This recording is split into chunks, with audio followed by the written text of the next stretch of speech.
Hello, everyone. I'm Pat Norman, and I welcome you to the August 8th, 2024 episode of FreePod. As always, we are proud to bring you this short weekly podcast with the help of a large volunteer group dedicated to providing objective news that's specific to our community. Hi, I'm Tim Connors, sitting in for Paulette Williams-Thomas, who's on assignment. And now, let's get started on the news you've been missing. Freeport Cruise Night returns to downtown Freeport this Saturday, August 10th, from 4 o'clock to 8 o'clock p.m. There'll be something for everyone, from the car show, commercial vendors, music, and food vendors starting at 4 o'clock p.m. Cars are displayed in the municipal lot along Douglas Street, the east lot at the corner of Adams and Exchange Street, and on Exchange Street.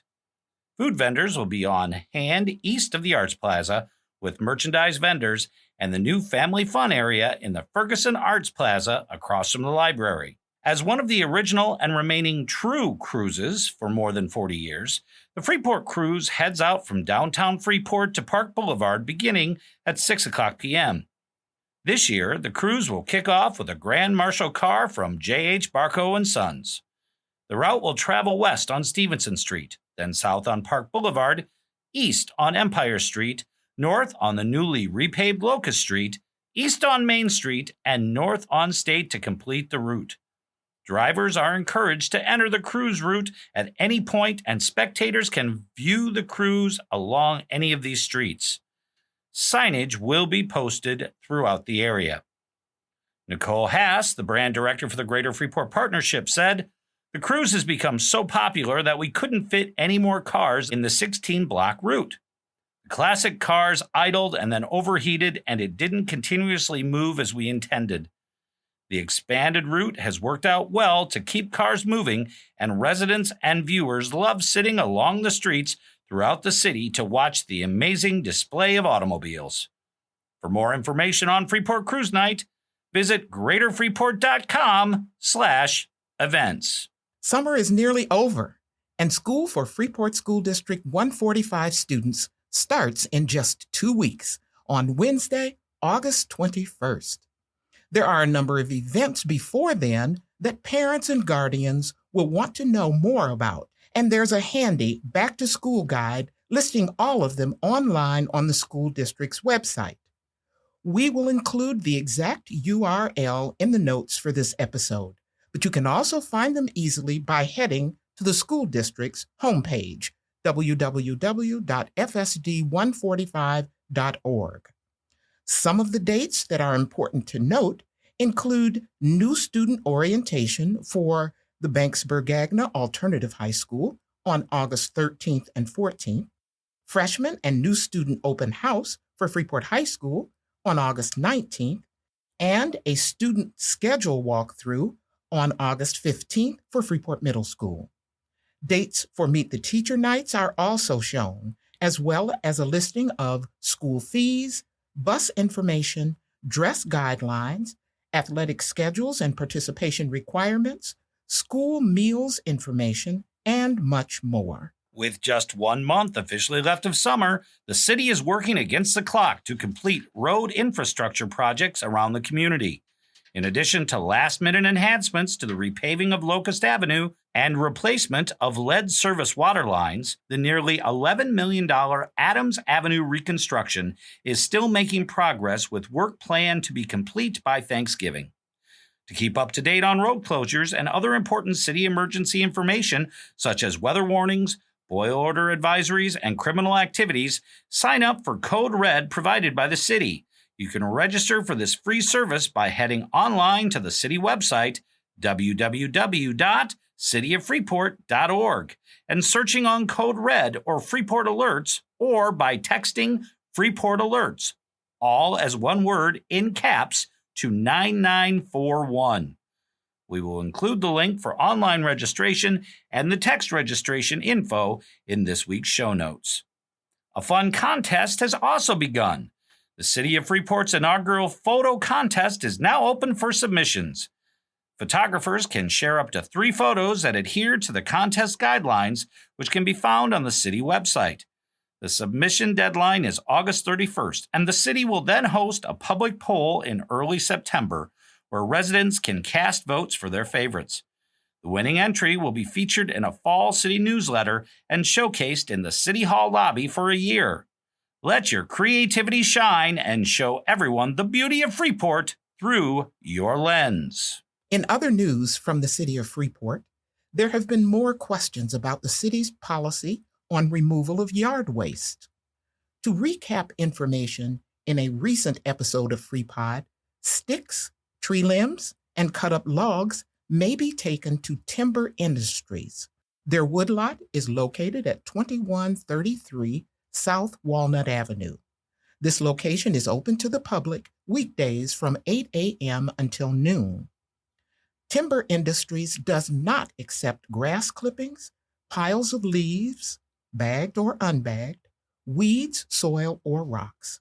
For residents looking for ways to dispose of these types of yard and garden waste, yard waste toters are available from Gill's Freeport Disposal. They can also mulch or spread grass clippings back onto their own lawns. The city does not provide drive-by pickups of such waste. According to Director of Communications Brian Bridge, there are about 5 city workers trying to take care of a long list of tree removal in the areas of the city's right-of-way, which is the space between sidewalks and the street. They are very busy trying to accomplish as much of this work as possible before winter. FreePod also recently published a story on tree trimming and vegetation management activities being conducted by ComEd around Freeport over the next several weeks. As a reminder, if they are planning a visit to your property, they will notify you with a statement of what types of activities are planned and contact information for any concerns you may have. The city has a map on their website at www.cityoffreeport.org of the areas that are scheduled for maintenance, and we will include the link in this episode's notes. Also included are types of trees that are appropriate for planting around power lines, which may be of interest as planting season for most types of trees will be coming up this fall. This Saturday, just like the second Saturday of every month, therapy dogs will be at the Freeport Public Library, and they are just waiting for stories to be read to them. PAWS for Reading is the library's therapy dog program where certified therapy dogs listen to any and all kinds of books that young readers might like to share with them. This event will occur from 11 o'clock a.m. to noon this Saturday, and we hope there will be plenty of readers to entertain the furry listeners who will be waiting for them. In addition to the discussion reported last week about a potential new athletic and event center, budget items were passed for a number of projects at a recent board meeting at Highland. Funding was approved for major capital bond expenditures, including an agricultural farm building, reconfiguration of the second floor instructional space in Building M, a welcome center in Building H, a new entry and hallways for Building T, a new softball and baseball parking lot, asbestos removal, and remodeling for Building N, as well as the move of the testing center from Building N to Building M.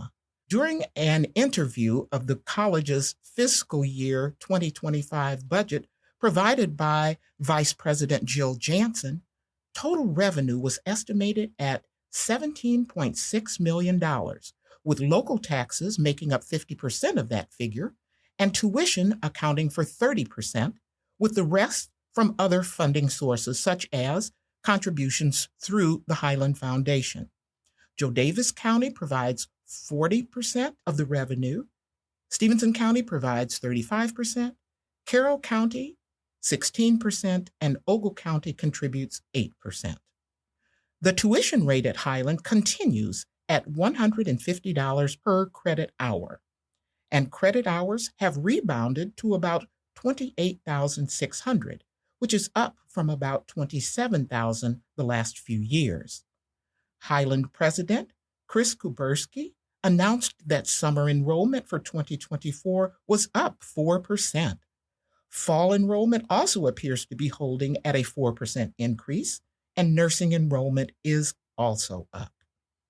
With total expenses estimated at about just over $18 million, there is a deficit gap of about $500,000 between the budget and the projected revenue, although further increase in enrollment can close the gap. September 24th, 2024 is the date for approval of the final 2025 budget, with a public hearing to be held around August 19th. Notice will be provided through the Freeport Journal-Standard. Another topic raised for discussion was a master lease opportunity with Westwood Apartments, located adjacent to Highland Community College. The owners of Westwood approached Highland to determine whether the college would be interested in entering into a master lease for student housing in the apartments, primarily for athletes, but for non-athletes as well. Jansen presented the challenges and benefits of leasing, which will be reviewed at a later date. A new event filled with creativity and inspiration is planned for next Saturday, August 17th, from 10 a.m. to 4 p.m. at Krape Park. It's the Krape Park Art Walk, and it will be an artisan marketplace to foster connections between artists and those who value unique handmade treasures. This one-day art fair has attracted thousands of visitors and features artists, live music, and a variety of regional food vendors during its original time frame over Labor Day weekend. As in the past, artists and crafters from across the region will showcase and sell their finest work, including paintings, glasswork, photography, jewelry, sculptures, woodworking, crafts, and more. There will be live music, carousel rides, tasty refreshments from local food vendors. The Krape Park Art Walk is free to the public and designed for the whole family to enjoy. Additional activities that will be available include paddling on Yellow Creek in a variety of character paddle boats. Try to get the dragon. Mini golf in the new Wing It mini golf course, and climbing and other fun activities in a number of play areas. You say tomato, I say tomato, but however you say it, tomato season has arrived. If you'd like to learn more about how to enjoy these wonderful fresh from the garden treats, you can do so at an event hosted by the University of Illinois Extension.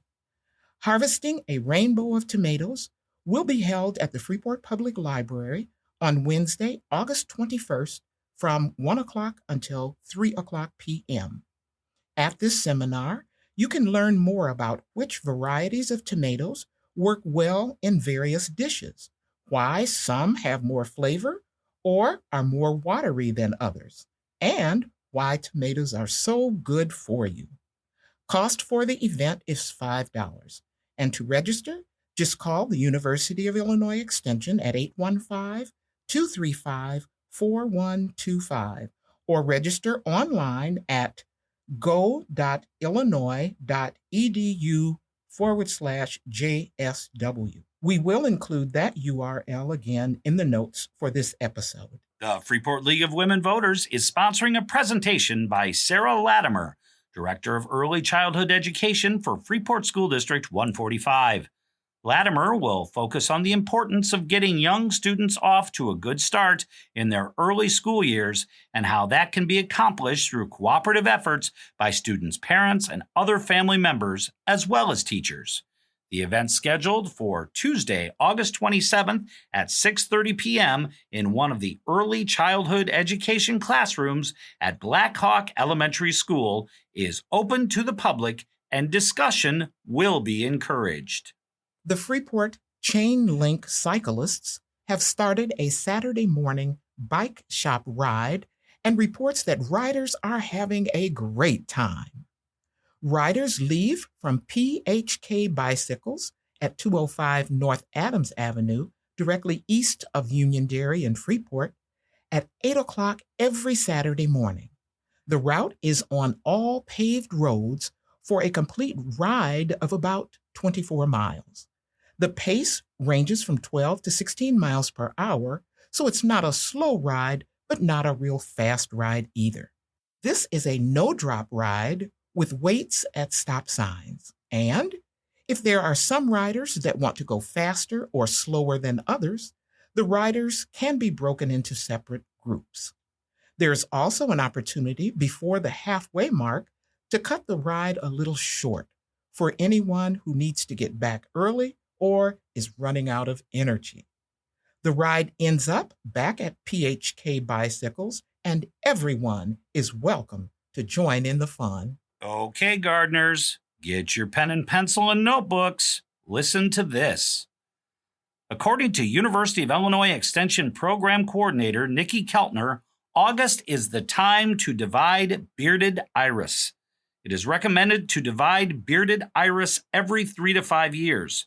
To divide them, dig the iris rhizomes, which are the underground networks of roots that connect them, then inspect them for iris borer and other insects, and discard any rhizomes that have borers or other issues. Then, cut the leaves back to 3 to 4 inches tall and replant with more space for them to fill. Nikki also reminds everyone that it's important to continue to water newly planted trees and shrubs, as well as our container gardens during August, when continuing high temperatures can stress plants. It's also a good time to inspect your landscape plants to make sure they are insect and disease-free. And of course, continue to keep your gardens free of weeds. Remember the old gardening saying, 1 year's seeds, 7 years of weeds. Ugh. Which is very relevant at this time of year. If you have plants going to seed you want to keep in your garden, leave them be, but if not, act now to avoid 7 years of weeding. If you have a home gardening question, feel free to call the U of I Extension Master Gardeners at 815-235-4125. The Foundation of Northwest Illinois invites you to join them in celebrating a half-century of funding support for our region.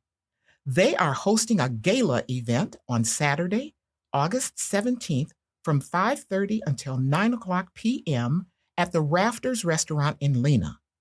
Celebrating 50 years, a legacy and a promise. We'll review the legacy of 50 years of community impact with a look to what the future holds for Stevenson, Joe Davis, and Carroll counties, as well as the surrounding collar areas. Tickets are $50 per person, and attire is cocktail casual. Call 815-801-3035 or email Sarah, SARAH, at fornwil.org, or purchase them online. This information will also be included in this week's show notes. Registration is requested by tomorrow, August 9th, so you'd better hurry. Congratulations on your golden anniversary, Foundation for Northwest Illinois. As always, there's plenty going on in the Freeport area during this coming week. First up, we're looking forward, with a bit of melancholy, to the final Music on Debate Square tonight. Wow, what a season. John Hartman and the Jazz Alliance are sure to attract a crowd with a great performance.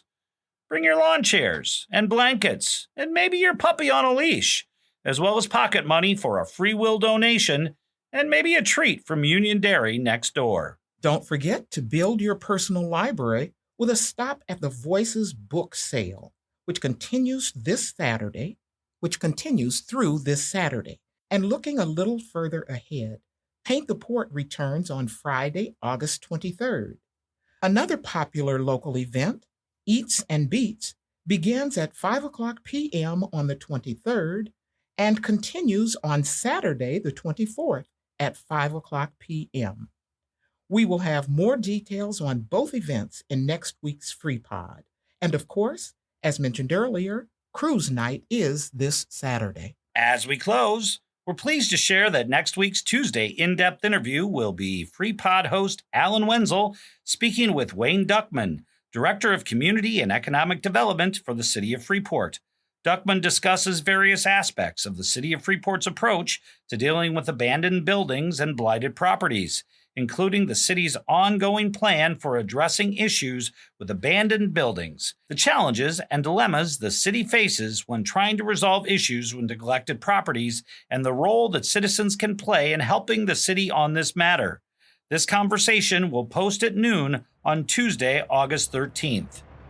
With that, time's up for this week, but tune in again next week for more about Freeport businesses, city plans and progress, area rewards and recognition, local impacts related to state and national news, and more. As we say each week, FreePod couldn't come to you without the help of many local supporters.